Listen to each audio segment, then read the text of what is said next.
Okay, so then as we head back into the backyard, this is one of my favorite spots. We just planted this year. Same with this stuff in the courtyard. And one of my neighbors who also loves succulents, her name is Emma, helped me plant both of these areas. And it was actually her idea to do these little paths of gravel or top dressing. So some of the top dressings are from Bonsai Jack, and some of them are just random ones I've had for a while. And then there's the little toad house, and that's sitting up on some bark, so it's a little bit easier to see. And I also sprayed the rock with a type of sealant, and you'll notice it looks kind of glossy. So the sealant helps keep the rocks in place, which is great when little kids are running around. I have a 1-year-old and a 3-year-old, and they love to pick up rocks. So the sealant helps keep them in place, so if kids try and touch it, they don't go anywhere. But then it also keeps them the rocks looking kind of wet, which is fun too.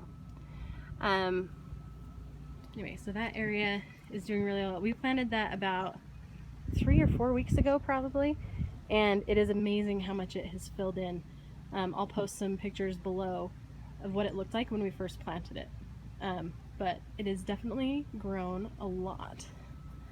Okay, so then over here in the rose garden, some of you might recognize this bird bath that has been planted now 3 times. So I planted it 3 years ago, and I replanted it last year because it had not done very well, and it still did not do very well last year. So planted the top again this year. The bottom is 3 years old and going strong.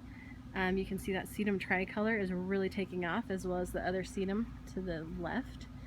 But one thing that we're trying this year with the bird bath is the self-watering globe. And so far it has made the succulents do a lot better. By this point last year, we had some that were already burning up and drying out. But the self-watering globe has been really great to just keep the soil kind of damp, but because it's so hot outside, it also keeps it cool. And the succulents don't seem to mind having that constant water here. But that could also be too because it is very shallow. So let's see, there we go. So it is really shallow, and then it's also metal, so it gets really hot. So even though there is water in the soil, it dries out really quickly. And Emma actually planted what you see in here. So there were just a few things left. So this was left from last year, and then the ones here, but the rest of it we added in. And then, like I said, this has been going 3 years, and it had some other sedums and a few semps mixed in, and they've just kind of been taken over by these 2 sedums, but looks really, all is looking pretty healthy and growing really well.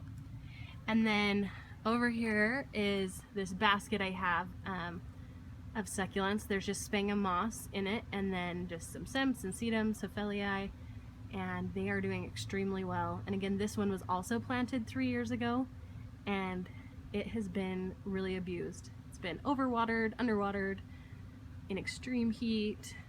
Anyway, it's tough. So it's done really well, and it's in an area that actually gets a little bit more shade normally, because this area tends to get full sun almost all day, which is why it gets so hot. So from here we'll move up to the kind of this back area, and I'll show you a few things up here.